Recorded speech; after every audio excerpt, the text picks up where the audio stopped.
Madam movie ఎలా ఉంది? ఇలాంటి సినిమాలు చూస్తే దేశం ఇంకా బాగుపడుద్ది. అంటే మూవీలో మీకు నచ్చిన కాన్సెప్ట్స్ ఏమున్నాయి? మూవీ అనేది పెద్ద కాన్సెప్ట్, దానిలో పర్టికులర్ కాన్సెప్ట్. గ్రాఫిక్స్ అని మాట్లాడుతున్నారు కదా, స్టోరీ గురించి ఎందుకు మాట్లాడట్లేదు?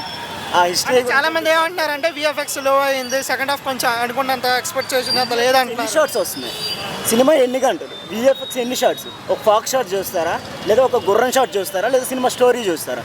ఓకే, ఆ షార్ట్స్ అన్ని విఎఫ్ఎక్స్ తీద్దాం, హార్డ్లీ 1 minute కూడా ఉండదు అది.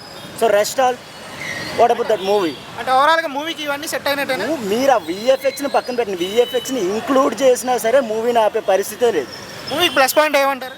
Pawan Kalyan and the story itself only.